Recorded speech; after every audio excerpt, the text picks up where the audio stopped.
Hello students,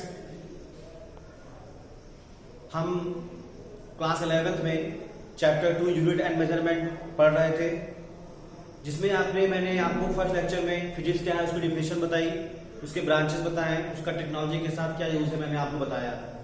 उसके बाद हम पहुंचे कि किन मेजरमेंट क्या है। मेजरमेंट का मतलब ये है कि यूनिट का मेजरमेंट से क्या रिलेशन है। इसमें मैंने आपको सिस्टम ऑफ यूनिट बताया कि एमकेएस, सीजीएस, एफपीएस आपका एक सिस्टम है और मेजरमेंट क्या है, बेसिकली एक कंपैरिजन प्रोसेस है। यहां तक आने के बाद मैंने आपको कुछ प्रैक्टिकल यूनिट बताई और वो प्रैक्टिकल यूनिट थी स्मॉल डिस्टेंस के लिए, लार्ज डिस्टेंस के लिए मेजर करने के लिए। तो आप इसे पिछले लेक्चर में देख सकते हैं मैंने क्या पढ़ाया अभी तक प्रीवियस। आज हम बात करेंगे उसके आगे, और आज का जो हमारा टॉपिक है उसमें हम करेंगे डिस्टेंस को मेजर करेंगे, ठीक है। लेकिन डिस्टेंस को मेजर करने का यहाँ पे लार्ज डिस्टेंस को मेजर करने की बात करेंगे। अब लार्ज डिस्टेंस क्या है, स्मॉल डिस्टेंस क्या, मैं इसको डिस्कस करता हूँ। स्मॉल डिस्टेंस का जैसे अपनी आप कॉपी पे स्केल से एक लाइन खींचते हैं, ठीक है, तो इसे आप कह सकते हो कि स्मॉल डिस्टेंस है। या मान लीजिए आप ग्राउंड का भी एक मेजरमेंट करें तो भी क्या है, स्मॉल डिस्टेंस में आएगा। क्लासरूम का मेजरमेंट करें स्मॉल डिस्टेंस में आएगा। लेकिन अगर हम एक टावर का मेजरमेंट करें, ठीक है, एक माउंटेन का मेजरमेंट करें, या हमारे अर्थ से जो प्लैनेट है उनके बीच में क्या डिस्टेंस, अगर उसका मेजरमेंट करें तो ये मेजरमेंट आपका कहलाता है distance of large distance, sorry measurement of large distance. यानी हमें जो मेजरमेंट करना है वो लार्ज डिस्टेंस पे करना है। तो लार्ज डिस्टेंस को मेजर करने का तरीका क्या है? डिस्टेंस को मेजर करने के दो तरीके हैं, एक डायरेक्ट मेथड और एक इनडायरेक्ट मेथड। अब डायरेक्ट क्या है? डायरेक्ट का मतलब ये है कि ये मेरे हाथ में डस्टर है। अब आपसे मैं कहूं कि इस डस्टर की लेंथ क्या है, तो आप क्या करोगे, सीधी सी बात है, स्केल लोगे, इस पे पुट करोगे और कहोगे कुछ 12 सेंटीमीटर या 15 सेंटीमीटर का ये डस्टर है। तो ये आपका डायरेक्ट मेथड है, जहां पे आप डायरेक्ट मेथड से इसे आप इसकी लेंथ को आसानी से फाइंड कर सकते हो, और लेंथ ही मतलब कुछ डिस्टेंस जैसा फाइंड कर सकते हो। लेकिन अगर मैं आपसे कहूं कि एक बिल्डिंग है, उसकी हाइट क्या है, ठीक है, अब दो तरीके हैं आपके पास। पहला तरीका है डायरेक्ट मेथड। क्या करोगे, एक बड़ा सा जो टेप आता है, देखा होगा आपने, अक्सर जो मेजरमेंट करते हैं इंजीनियर है या जो लेबर है, कंस्ट्रक्शन का काम करते हैं, उनके पास अक्सर होता है, सिविल इंजीनियर के पास होता है, आपने देखा होगा टेप होगा। तो जो टेप है वो भी मेजरमेंट के लिए काम आता है, डिस्टेंस के लिए, ठीक है। तो अब आपके पास एक तरीका ये है कि आप सबसे ऊपर के बिल्डिंग पे जाओ, वहां रखो और नीचे लेकर के आओ, उसका मेजरमेंट करो। लेकिन ये फिर भी क्या है, बहुत ही टफ प्रोसेस है, ये एक टफ प्रोसेस है। या मैं आपसे कहूँ आपके घर के पास एक टावर है, ठीक है, मान लीजिए वो कोई नेटवर्क टावर है, टीवी टावर है, ठीक है, ऐसे करके जो लाइट हाउस टावर होते हैं, जो समुद्र किनारे लगे होते हैं, जो रोशनी देते हैं, तो अगर मैं उनकी भी डिस्टेंस मेजर करने को कहूं तो ये जो तरीका है डायरेक्ट मेथड वहां पे काम नहीं करेगा। तो वहां पे कुछ हम इनडायरेक्ट मेथड यूज करेंगे फॉर मेजरिंग लार्ज डिस्टेंस। और ये जो इनडायरेक्ट मेथड है लार्ज डिस्टेंस को मेजर करने का, ये तरीका हमारा मैथमेटिक्स के साथ है। वो मैथमेटिक्स जो आप क्लास 9-10 तक पढ़ चुके हो, वो मैथमेटिक्स जो आप ट्रिग्नोमेट्री में पढ़ चुके हो, ठीक है बच्चों। तो मैं आपको ये बता रहा था अभी तक कि हमें आज पढ़ना क्या है। चैप्टर है हमारा यूनिट एंड मेजरमेंट।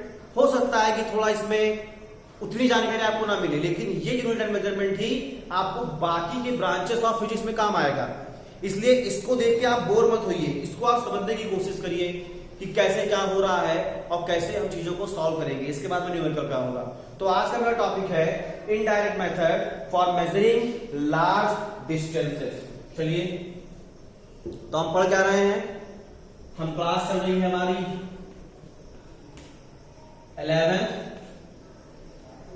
चैप्टर है हमारा 2 unit and measurement.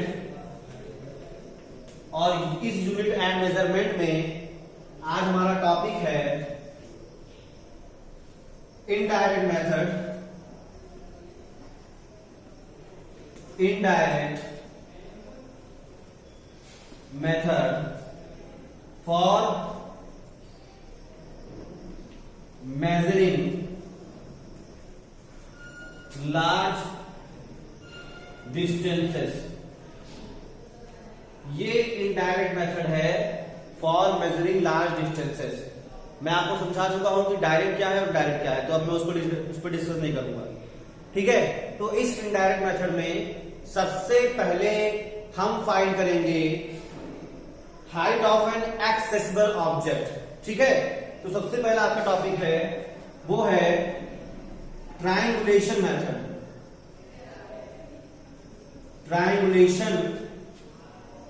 method to find height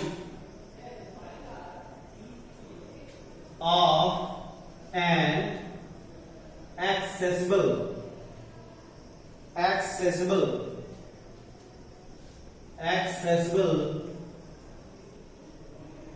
object. चलिए क्या है देखते हैं इसके ध्यान से। मैंने यहां पे लिखा ट्रायंगुलेशन मेथड, तो इतने समझदार आप हो चुके हो, क्लास में पढ़ रहे हो, ये गेस कर सको कि क्या आने वाला है। तो यहां पे मैंने कहा ट्रायंगुलेशन मेथड मतलब आपको समझना चाहिए कि कुछ ट्राइंगल से रिलेटेड सर बात करने वाले हैं। क्या करेंगे इस ट्राइंगल मेथड से? हाइट फाइंड करेंगे। तो h को हमें फाइंड करना है, क्वेश्चन मार्क हो गया।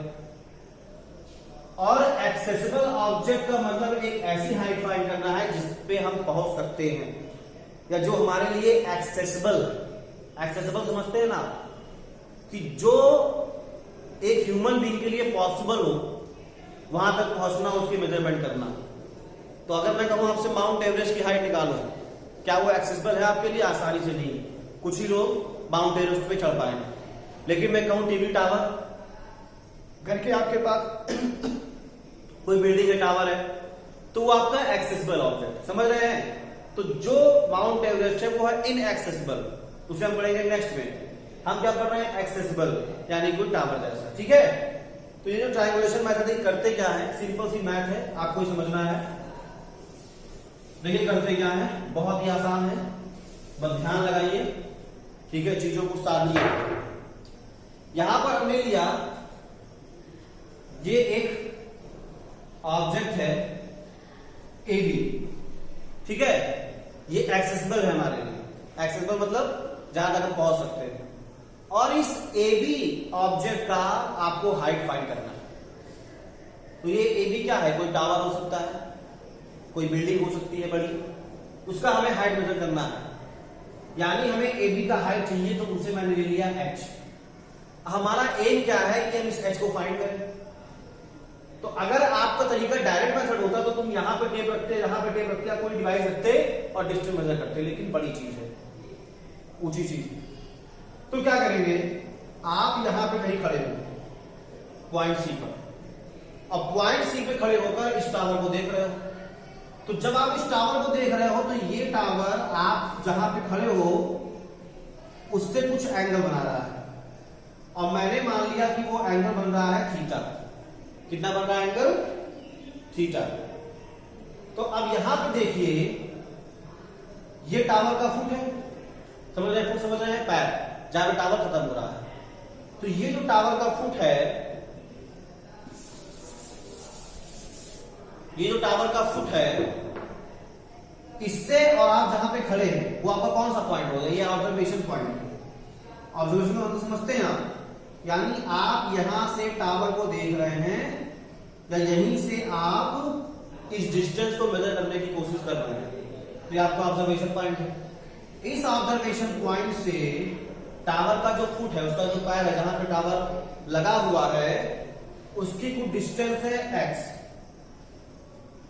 उसकी डिस्टेंस कितनी है? x। तो अब देखिए, हमें इस ए बी हाइट को फाइंड करना है।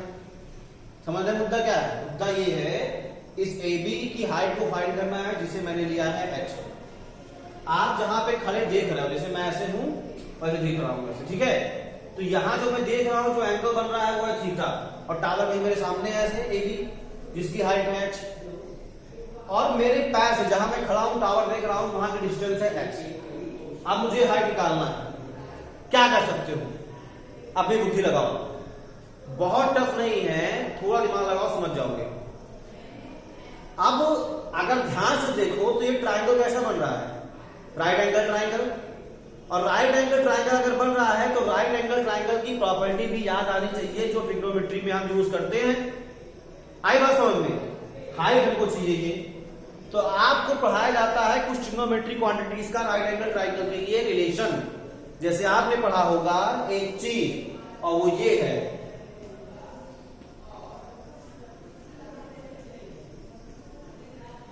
ये समझ पा रहे हैं आप क्या है?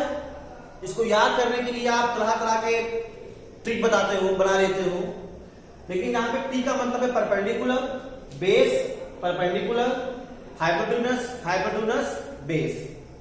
अब इसको पाकिस्तान, भूखा प्यासा, हिंदुस्तान, हरा भरा, ऐसा भी लोग ट्री बना के याद करते हैं। आप पढ़ चुके हो, कोई बड़ी बात नहीं है। बताना क्या है मुझे, ये आप जानते हो कि परपेंडिकुलर अपॉन ये पहला, perpendicular upon hypotenuse, base upon hypotenuse और परपेंडिकुलर अपॉन बेस, ये टी लेके चलते हो। तो ये पहला शो करता है साइन को, यानी sine theta equal to perpendicular hypotenuse. दूसरा जो है ये शो करता है कॉस को, और तीसरा शो करता है टैन को। तो आपको ये 9, 10 की जो मैथ याद आ गई होगी। तो इसी एंगल और उसके राइट एंगल ट्राइंगल के लिए जो एंगल है और उनके बेस, हाइपोटेन्यूस, ये हाइपोटेन्यूस, सॉरी ये हाइपोटेन्यूस और ये परपेंडिकुलर, इनके बीच का रिलेशन का यूज करके हम इसमें फाइंड कर सकते हैं। तो जरा ध्यान दो, आपको यहां पे हाइट फाइंड करनी है, और हाइट फाइंड करने के लिए क्या गिवन है? यहां पे गिवन है इसका परपेंडिकुलर। क्या गिवन है इसका? परपेंडिकुलर गिवन है। कहो क्या सब क्या बोल रहे हो? गिवन नहीं है, यही तो हमें फाइंड करना है, जिसे हमने लेट किया है h। क्या लेट किया है? h। तो परपेंडिकुलर h और इसका बेस गिवन है जो कि है x, और हमें क्या पता है? एंगल पता है कुछ इसका थीटा, जहां पे आप ऑब्जर्व कर रहे हो। हमको फाइंड क्या करना है? हाइट। तो देखो, अगर मैं यहां पे tan अप्लाई कर दूं, tan थीटा, क्या अप्लाई कर दूं? tan theta. तो आप याद करो इस क्वांटिटी से ये क्या होगा लास्ट वाला? ये साइन, ये कॉस, ये tan, यानी क्या होगा? Perpendicular upon base. तो tan थीटा क्या होगा? p बाई d, मतलब परपेंडिकुलर अपॉन बेस। देखिए परपेंडिकुलर क्या है? h, बेस क्या है? x। तो tan थीटा कितना आ गया? h upon x। तो यहां से हमको tan थीटा की वैल्यू मिल गई h अपॉन x। आई बात समझ में? हम कर क्या रहे थे? हम फाइंड कर रहे थे हाइट। क्या फाइंड कर रहे थे? हाइट। हाइट का मतलब हम h फाइंड कर रहे थे। आई बात समझ में? तो यहां से देखो h की वैल्यू कितनी हो गई? क्रॉस मल्टीप्लाई कर दो, तो h की वैल्यू हो गई x tan थीटा। कितनी हो गई वैल्यू टाइम की? सॉरी हाइट की? x tan theta. तो ये हम जो फाइंड कर रहे थे वो हाइट का आ गया एक रिलेशन। यानी x मतलब क्या है? टावर से जहां पे आप ऑब्जर्व कर रहे हो, अगर वो डिस्टेंस आपको फाइंड हो और ऑब्जर्वेशन पॉइंट से उस टावर का एंगल पता हो, तो आप इस हाइट को फाइंड कर सकते हो। तो आपको याद क्या रखना है? h equal to h tan theta. आप समझिए बच्चा लोग है क्या यहां पे समझने वाली बात सिर्फ यही है कि कर क्या रहे हैं, है ना? फिजिक्स का सबसे बड़ा इंपॉर्टेंट रोल ये है, जो आप 11th में पढ़ना शुरू किए होगे, 12th में पढ़ोगे, आगे भी सकता है आपका इंटरेस्ट बने तो आप हायर क्लास में पढ़ो। फिजिक्स का सबसे इंपॉर्टेंट यूज ये है कि mathematics is the language of physics. यानी अगर हमें फिजिक्स को एक्सप्रेस करना है तो फिजिक्स को बताने का तरीका मैथमेटिक्स है। अब इसका मतलब कोई बहुत आपको हायर मैथमेटिक्स नहीं चाहिए, अप्लाइड मैथमेटिक्स चाहिए। तो यहाँ पे जो मैंने अप्लाई किया है ट्रिग्नोमेट्री का फॉर्म, आप ध्यान से देखिए, ये अप्लाइड मैथमेटिक्स, यानी आज तक आप ये पढ़ते आ रहे थे क्या? पीवीपी जो मैंने बताया उधर रिलेशन, फिर इसके लिए आप पढ़ते आ रहे हो 9, 10 में भी आपने ट्रिग्नोमेट्री पढ़ी है, तो वहां आप पढ़ते थे, लेकिन उसका असली यूज क्या है आप समझ गए। तो इस तरीके से हमने ये देखा कि यहाँ पे हाइट कितना आता है? x tan theta. तो अगर हमें कोई मान लीजिए ऐसे क्वेश्चन दे कि आपको एक टावर है जिसका हाइट h फाइंड करना है, और उस टावर की डिस्टेंस जो है एक पर्सन जो ऑब्जर्व कर रहा है उससे कुछ 5 मीटर 6 मीटर है, इतना एंगल है, तो आप फाइंड कर सकते हो ना। तो इस तरह से आपका न्यूमेरिकल सॉल्व हो जाएगा। ये मैंने एक एक्सेसिबल ऑब्जेक्ट के लिए कैसे हाइट फाइंड करेंगे ये तरीका आपको बताया। इसके बाद हम जाएंगे इनएक्सेसिबल। इनएक्सेसिबल का मतलब क्या है? एक ऐसा ऑब्जेक्ट जिसकी हाइट तक आसानी से पहुंचना मुश्किल हो, जैसे कोई माउंटेन। ठीक है, तो चलिए अब उसकी बात करते हैं।